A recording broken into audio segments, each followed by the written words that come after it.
that it feels right.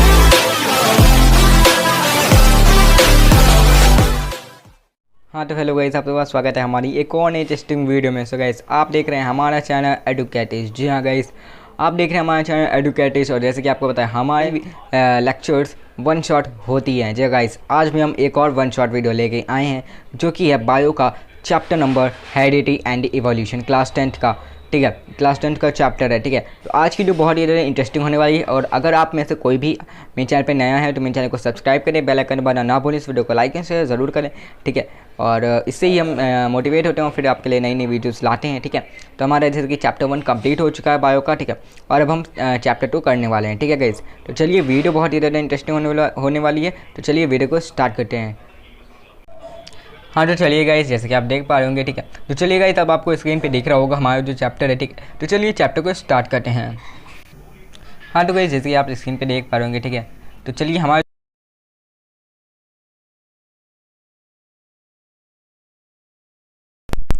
Hello guys, देखिए सबसे पहला जो हमारा दिया है वो है the process by which physical और mental qualities pass from parent to child is called heredity. ठीक है, तो देख पा रहे होंगे। देखिए यहाँ पे एक प्रोसेस जिससे कि जो पेरेंट्स के, ठीक है, पेरेंट्स के मेंटल और फिजिकल क्वालिटीज़ होती हैं वो पास होती हैं चिल्ड्रंस में, तो उसे हम कहते हैं हेरिडिटी। ठीक है, फिर देखो the transmission of the trait from one generation to next with the help of the genes is the mechanism of the heredity. आपको पूछे what is the mechanism of the heredity. ठीक है, तो देखो यहाँ पे आपको क्या बताना है। Mechanism of the heredity is the transmission of the trait from one generation to the next. ठीक है, जब भी ट्रेड का एक जनरेशन से दूसरे जनरेशन में ट्रांसफ़र होता है उसे हम कहते हैं मैकेनिज्म ऑफ द ट्रेड। ठीक है, समझ आया इतना? ठीक है, बहुत अच्छी बात है। अब आप देख पा रहे होंगे स्क्रीन पे एक्वायर्ड ट्रेड और हमारा इनहेरिटेड ट्रेड में डिफरेंस क्या होता है। ठीक है, ये बहुत ही ज़्यादा ज़रूरी है। ठीक है, तो हम इसे देखते हैं। Traits that help that develop during the lifetime of an individual. ठीक है, एक इंडिविजुअल के लाइफ में जब भी जो ट्रेड डेवलप होते हैं उसे हम कहते हैं एक्वायर्ड ट्रेड। ठीक है, अब इनहेरिटेड ट्रेड क्या होते हैं, मीन्स जो इनहेरिट किए गए होते हैं। ठीक है, traits that are obtain from the parents. ठीक है, वही मैंने आपको बताया, जो इनहेरिट किए जाते हैं पेरेंट्स से। ठीक है, वो इनहेरिटेड ट्रेड्स होते हैं। फिर देखो सेकेंड ये है these are somatic variation and are not transmitted to next generation. ये एक सोमैटिक वेरिएशन होते हैं जो कि दूसरी जनरेशन में ट्रांसफ़र नहीं होते हैं। कौन से? एक्वायर्ड ट्रेड्स जो होते हैं। ठीक है, लेकिन यही बात करें अगर हम इनहेरिटेड की, ठीक है, तो वहाँ पे देखिए क्या दिया है, these are the genetic variation which transmitted to the next generation. ठीक है, ये ऐसी जनरेशन है, ये जेनेटिक वेरिएशंस होते हैं वो हमारे इनहेरिटेड ट्रेड्स। ठीक है, और ये ट्रांसफ़र हो सकते हैं नेक्स्ट जनरेशन में, मीन्स आने वाली जनरेशन में। ठीक है, समझ आया? फिर देखो दिया है muscular body of the wrestler, example acquired trade का दिया है, तो muscular body of the wrestler. अब जैसे है कोई आपके पापा हैं, ठीक है, उनकी बहुत ही ज़्यादा बॉडी है, तो क्या आपकी भी बॉडी होगी? नहीं ना, ऐसा ज़रूरी नहीं है कि आपकी बॉडी हो जितनी उनकी, आप जितना आपके पापा की है। ठीक है, फिर देखो इनहेरिटेड में fused and free air loops. ठीक है, fused and free air loops. ठीक है, अब जैसे मतलब ऐसा भी हो सकता है जैसे आपकी मम्मी के या आपके पापा के जैसे ईयर्स हैं वैसे आपके भी हो सकते हैं। ठीक है, तो ये सब सेम हो सकती है, लेकिन ऐसा नहीं है कि अगर आपके पापा एकदम बॉडी बिल्डर हैं तो आप भी बॉडी बिल्डर ही होंगे। ठीक है, ऐसा तो नहीं होता है ना। तो ये हो गया हमारा डिफरेंस, हो गया एक्वायर्ड और हमारा इनहेरिटेड ट्रेड में। ठीक है, फिर देखो दिया है genetic drive and natural selection could lead to the rise of new species. ठीक है, जब भी जेनेटिक ड्राइव होती है या नेचुरल सिलेक्शन होता है तो वो क्या लीड करता है, वो लीड करता है हमारी एक न्यू स्पीसीज़ में। ठीक है, एक न्यू स्पीसीज़ बनती है। ठीक है, फिर देखो दिया है Mendel's and his work on inheritance. ठीक है, मेंडल्स ने क्या वर्क किया इस पे। पहला देखो Gregor John Mendel started his experiment on plant breeding and hybridisation.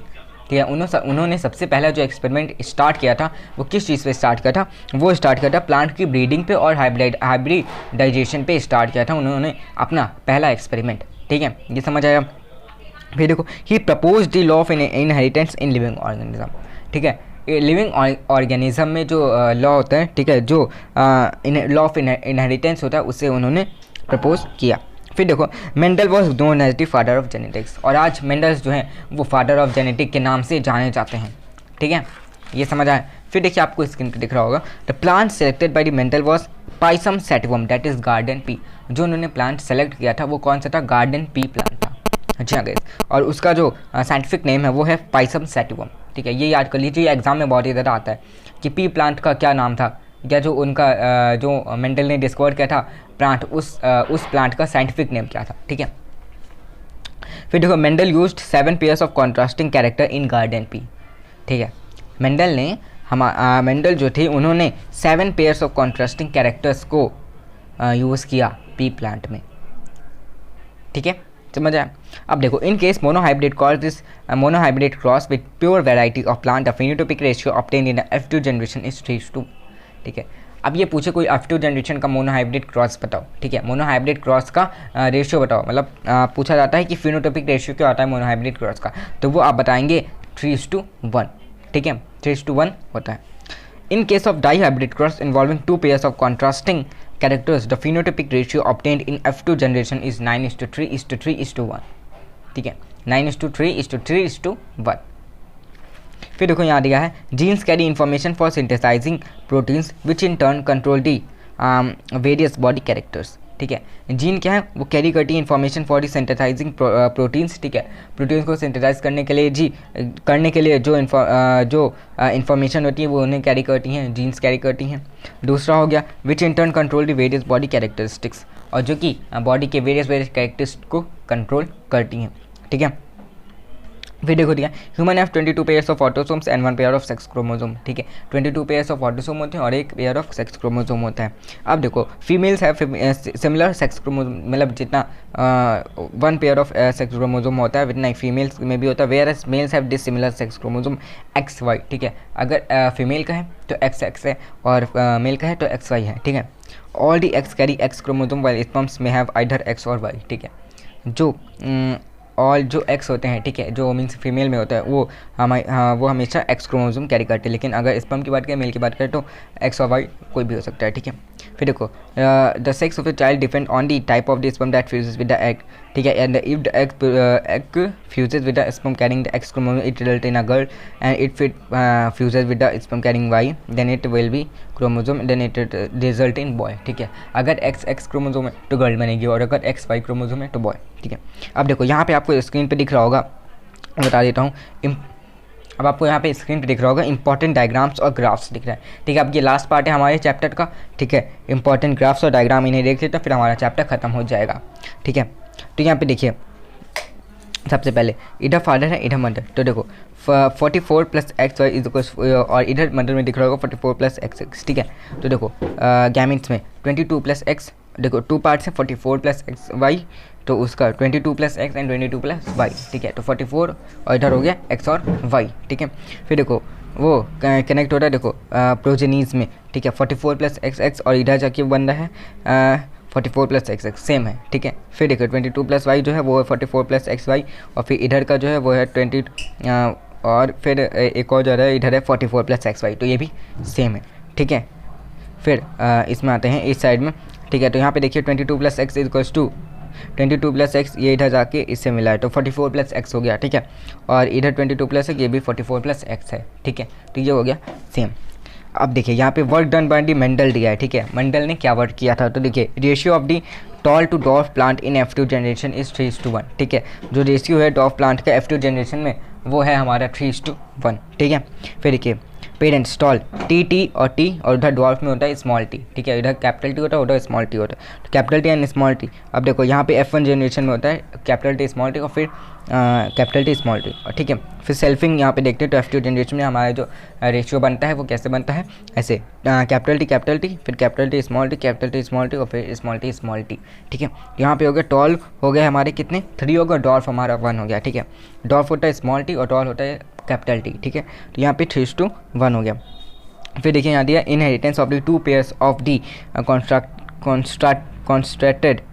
contrasted characters over 2 generation by making a cross between dominant round and yellow seeded plants, ठीक है। येलो सीडेड प्लांट में देखा तो R कैपिटल R और capital Y बन रहा है, ठीक है। With the recessive wrinkled green seeded plant that is small R and small y and small y, ठीक है। तो small capital Y will give capital R और Y, ठीक है। और इधर है स्मॉल r और स्मॉल y, तो it will give small r और y, ठीक है। तो यहाँ पे आएगा, देखिए इधर कैपिटल R और Y था, इधर स्मॉल r और y था, तो कैपिटल R स्मॉल r और Y कैपिटल Y और स्मॉल y, ठीक है। तो यहाँ पे देखिए राउंड येलो में अगर देखा तो वहाँ पे कितने हैं, 9 है, ठीक है। और ग्राउंड ग्रीन में देखा जाए तो 3 है, और रिंकल्ड येलो में देखा जाए तो 3 है, और रिंकल्ड ग्रीन में देखा जाए तो 1 है, ठीक है। तो यहाँ पे डाइहाइब्रिड क्रॉस क्या बनता है, हमारा डाइहाइब्रिड रेशियो जो है वो हो गया 9:3:1, ठीक है, 9:3:1, ठीक है।